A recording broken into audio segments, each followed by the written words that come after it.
YouTube, Quinn Wade coming to y'all with that instant basketball analysis only on Analysis Playground on YouTube. We're going to talk about the Orlando Magic losing this time to the Memphis Grizzlies 105-104. The Magic go to 28-30 and 17-11 at home. And the Grizzlies go to 37-19 and 16-13 away from home. Memphis won the season series 2-0. As in, the Grizzlies basically swept them, and they don't play again unless they make the playoffs. The Grizzlies look like they the most likely will. The Magic is in some trouble after all the injuries that they went through, and they still was winning games. They haven't been winning much lately, but they still have enough time to turn it around, and we'll have to see. But that will happen in the NBA Finals, and I don't think that's going to happen, but you never really know until it plays out. But the season is done with them playing against each other, and they can continue to go forward about their season now that they don't match up against each other no more. And another thing is the Grizzlies actually won the first quarter 29-22. They lost the second quarter to the Magic 31-24. In the third quarter 30-27, but they won the fourth quarter 25-21. The craziest part about it is the Magic was up by 9 with less than 5 minutes left, and they somehow found a way to lose this game by 1 point. I understand that shots don't fall and guys are missing opportunities like Paulo going to the paint and not getting fouled 2 times in a row. And he hasn't been the greatest free throw shooter this year. He's shooting about 65%. So I don't think that would have solved the problem anyway, but it would have given him a chance to still win it. But I didn't like the look. I didn't like the shot, and he probably want that one back. Franz is their best scorer and their best decision maker, it looks like, and it would have been better if he would have had the ball in his hands, even though he can shoot the ball hyper efficient, especially from 3 tonight. Probably would have got a better shot generated than going to Paulo, who has been absolutely amazing. The beginning of the season hasn't been that great right now and lately. But Jaren Jackson Jr., he didn't play well either. He was 3 of 13 from the field. He was 0 of 6 from 3, but he got to the free throw line 11 times, and he finished 10 of 11. He only had 4 rebounds, 1 assist, 1 steal, but he did have 3 blocks. You know he's going to compete defensively. You know he's going to communicate. You know he's going to carry that end of the court to the best of his ability, and he just got to still play well defensive rebounding wise. That's something that he definitely has to add to his game, because you have to close out possessions just to be able to score unless your opponent gets another opportunity. That's how important it is to be a great defensive rebounder. Even though all his rebounds tonight was defensively, 4 just ain't going to cut it. Jalen Wells was just showing up in random times throughout this game. He finished 3 of 7 from the field. He only played 17 minutes. He was 0 of 4 from 3, 1 of 2 from the free throw line. 3 rebounds, 1 of those offensive, 1 assist, -9 and +7 points. Zach Edey made a post up, and that was it for him. He only played 12 minutes. He was 1 of 2 from the field. He had 6 rebounds, 2 of them was offensive, 2 blocks, but he had 2 turnovers and 4 personal fouls. And he also was a -11 and +. Ja Morant took the most shots on the team tonight. He took 24, but he only made 10 of them. And he was 1 of 7 from 3, showing you that he still is not knocking down those threes years and years later. That was the biggest hole in his game besides mid-range jumpers, and he still can't do both of them that well still in his career. And that's something that he's still putting in a lot of work in to fix. We'll see if he's able to do it in the future. 2 of 2 from the free throw line, 4 rebounds, 1 was offensive, 5 assists, 1 steal. He had 7 turnovers, 3 personal fouls. He was a +1 and +, and led the whole team with 23 points. I know it wasn't his greatest night, but he was a big part of the reason why they won this game, because he kept attacking, and he did create some bad possessions too with the turnovers. But, I mean, if everybody's going to try to help this team win, Desmond Bane did the best job to me. He was 5 of 13 from the field. He was 2 of 6 from 3. He was 4 of 5 from the free throw line. 7 rebounds for him. He also had 2 assists and 2 steals. 3 turnovers, 3 personal fouls, -7 and +, but he finished with 16 points. And he just attacks the game very witty. He's patient. He waits for the opening. He waits for the opportunity. Then he goes. And then he always finding a way to get open from threes. And you got to love that he made it to the free throw line.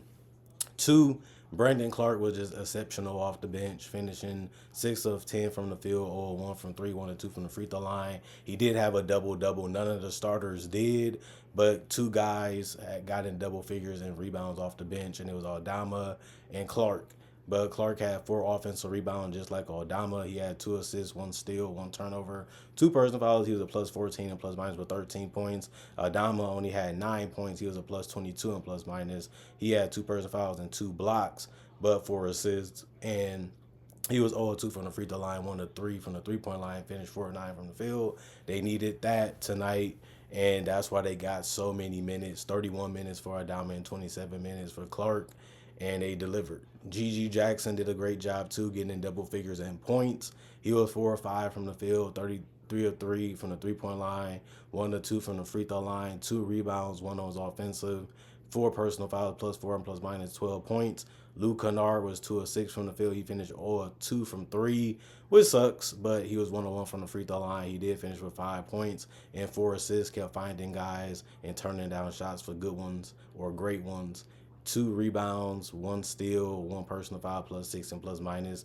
And Scottie Pippen Jr. didn't score outside of the free throw line where he was 2-2. He was 0-1 from 3, 0-3 from the field. He did have 3 rebounds, 2 of them was offensive, 3 assists, 1 steal, 1 turnover, 3 personal foul. He was a minus 4 and plus minus with 2 points.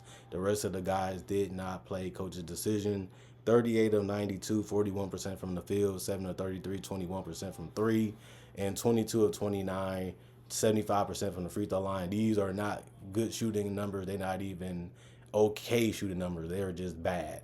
But it was enough to get the win, so they're not going to complain too much. 15 offensive rebounds. They had 53 total, 22 assists, 7 steals, 7 blocks, 14 turnovers, and 26 personal fouls. And that 105 just gave them a slight advantage.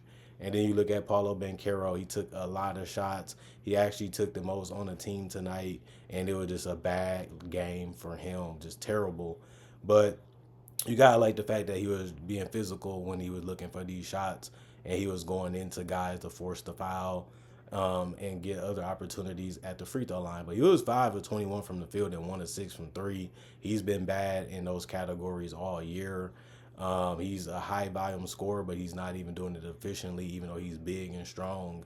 And that hasn't really been a huge advantage, but he was 10 of 13 from the free throw line. He did have 6 rebounds, 2 assists, 1 block, 1 turnover, 4 personal fouls. He was a minus 10 and plus minus. He had 21 points, and Franz ended up having 25, but he was just slightly more efficient. He had 38 minutes played. He was 9 of 19 from the field, because he didn't get in foul trouble like Paulo did. He was 2 of 7 from 3, 5 of 6 from the free throw line. He did have 6 rebounds. 1 of them was offensive, 3 assists, 1 steal, 2 blocks, 3 turnovers, 1 personal foul, plus 2 and plus minus.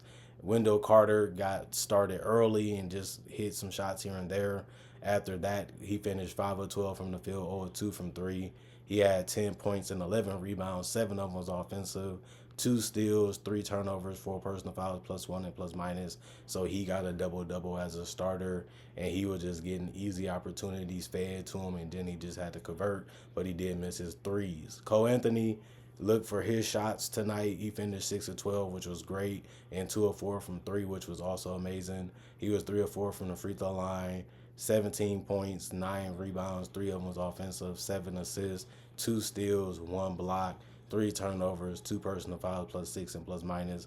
And Kentavious Caldwell-Pope did some things here and there. He finished 3 of 7 from the field, 1 of 5 from 3, 2 of 2 from the free throw line, 2 rebounds, 3 assists, 1 steal, 1 block, 2 personal fouls, plus 1 and plus minus 9 points. And the bench, they didn't do a crazy amount because they didn't play a ton of minutes. Tristan Da Silva, their rookie, he was 3 of 7 from the field, 1 of 2 from 3, 1 of 2 from the free throw line, 2 rebounds, 3 assists, plus 1 and plus minus 8 points. Gogo Patase was 2 of 2 from the field, 5 rebounds, 1 of them was offensive, 4 blocks for him, 3 personal fouls, minus 2 and plus minus 4 points. Gary Harris, 2 of 2 from the field, 1 of 1 from 3, 2 of 2 from the free throw line, 1 rebound, 1 steal, 1 turnover, 3 personal fouls, minus 9 plus minus 7 points. Anthony Black, 15 minutes, 0 of 3 from the field, 0 of 1 from 3. He was 0 of 2 from the free throw line. So he had a lot of attempts and even some easy ones. and it just didn't happen for him still tonight. But he did get 6 rebounds in 15 minutes. He also got 1 offensive out of that, 2 assists, 1 turnover, 1 personal foul, -5 and plus minus. And Jet Howard was 1 of 3 from the field, and it was all threes besides being 0 of 2 from the free throw line, 2 rebounds, 3 assists, 1 personal foul, plus 12 and plus minus 3 points. And the rest of the guys just didn't play. Coach's decision, and one of the guys named Jonathan Isaac got an illness, and that's the reason why he couldn't suit up and play. 36 of 88, 40% from the field, 9 of 31, 29% from 3, 23 of 33, 69% from the free throw line, 13 offensive rebounds, 50 rebounds total, 23 assists, 7 steals, 9 blocks, only 12 turnovers, 21 personal fouls. The Magic did a lot of things right tonight, and they put themselves in a position to win, and they also had an opportunity to take the last shot and be able to win the game, but the free throws was made, and that put the Memphis Grizzlies up, and they just couldn't get a quality look. For whatever the reason is, you do got to give Memphis defense a little bit of credit for making them have the ability to think a shot was there and contesting it and making it tough, and also putting the hand up to make sure he couldn't get it off clean.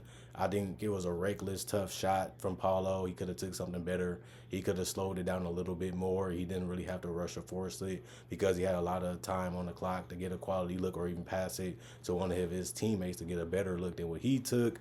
But, he's still young, and he still has a little pride in him. He has a little confidence in him, and he thinks that he's just going to make something happen. And he was saying, this is why I didn't get fouled. Can't go in there looking for a foul. You got to go in there looking to score the basketball, because you don't want to put it on the refs when you're the one that's initiating the contact, and you're the one that's trying to find a way to bail out yourself from a bad shot that you took. It's just something you have to learn. You always want to be the person hitting the shot that seals the game and wins the game, not going to the free throw line and winning that way. Even though a win is a win, like I said, he ain't been shooting the free throw line shots that great this year anyway. He's shooting 65%, and that's not good at all. But the Magic, they're a work in progress, man. They showed a lot of potential last year. They showed a lot of potential this year.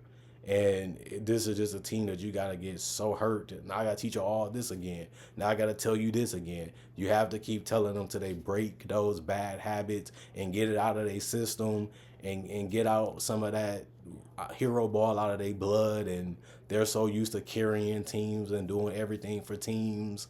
And now they play where some guys are evenly matched or a little bit better than them. They got to get over their ego. They got to get over their pride. And they have to learn how to trust and play together. They did it defensively. Now they got to learn how to do it on the offensive end. And Paulo is that guy that he was always the best player. Now it's debatable. Is it him or Franz? And even if you think it's close or a little bit Paulo, he still has to learn how to trust his teammates. He's averaging 5 assists a game. So we know he's not scared to give it up. We know he's not scared to pass it. But this man is shooting so many times a game, 19 a game, I believe. He's really just a black hole right now. And I know that he can score. I know that he is a tough player to guard. I know that he can really be physical and put you in some tough situations, and you love that. But, man, 42% from the field is brutal. 30% from 3 is a little brutal, and 65% from the free throw line. He has to be making the shots way more efficiently to show that it's worth having the ball in his hands, especially he's turning the ball over too, and he's fouling. So he has a lot of things that he's still learning, and he's still trying to become a winning player and a winning leader, but he can't do it by himself because he doesn't know how to get it done because he hasn't done it in his career. So until he proves that, until he shows that, then he can win over the rest of his teammates. But everybody said, man, I can't believe he just did that. Well, it comes with the territory of drafting him number 1 and giving him to a team that's still trying to learn how to win too. So either you trust in the wrong leader or you building him into the leader that the team needs him to be. That's the purpose of the coach. That's the purpose of the assistant coach, to make sure that everything is on the same page and everything is going as it should, and everybody is being held accountable and responsible for the team winning or losing and trying to get to that next level to possibly be a championship team, which they do have the potential to be in the future. And it may be the near future because they showed a lot these last 2 years. Now they're taking some steps back, possibly to move in some steps forward to be successful again like they were last year, and probably even make more progress than they did last year too. But it's tough to watch. It's frustrating. And if you're an Orlando Magic fan, I feel you, because my Celtics did that a lot, and I was mad at them. But we eventually did win a title this decade after losing one to the Warriors. We was able to get back there and get it done, and that's the type of methodology they're going to have to use, to get over that hump. And that's going to be the way they're going to have to do it. Is just continue to build that system and that knowledge of we're not where we want to be, but we have to get there eventually, because they have a lot of talent on this roster, and you don't want to waste these type of opportunities when you can just use these as growing experience to help you become smarter and better in those situations, and try to play the game at a smarter pace, and try to play the game at a smarter level in general. That's the whole purpose of basketball IQ, to know what you should and shouldn't be doing, and what you could do, even if it's manipulating the rules to your advantage, to make new rules. And we have seen that this decade and last decade too, that the game is forever evolving, and so are the players. Other than that, comment, like, subscribe, share, hit the notification bell for more analysis. And if you're new to the channel, I do conversation videos just like this and different variety. I also do breakdowns with real footage of legends, current legends, rookies, and also future stars. I also do mock drafts and draft coverage. If you love that type of content, I already got 3,000 videos already on my channels that you can check out to make you want to be more of a fan or subscribe to this channel, or on the other platforms too. I actually have other platforms. They also on my channel too. And you can also email me if you don't want to follow me on those platforms to do anything conversative wise or collaborations that might be on your mind. You can hit me up on my email or my social medias, and we can see what can work out. Other than that, y'all stay blessed. At a little bit of leisure, a little bit of fun, and a little bit of rest inside that day, and you should be straight and ready to go. The weekend is back here, as quick as that is. Let's make 2025 better than 2015, when y'all all started coming around that year, seeing all the things that I can do and becoming a fan of what I was doing. I'm only expanding and giving you more, and giving you more content alongside that. So this year should be better, because I learned a lot and I grew a lot from that year, and I'm doing it more this year compared to that one. So that helps too. So we already off to a great start. I'm already off to a great start. Let's continue it as the year continues to unfold. And y'all have a blessed day. Y'all stay blessed up. And other than that, I'm gone for now, and I'll be back with more analysis hopefully later today.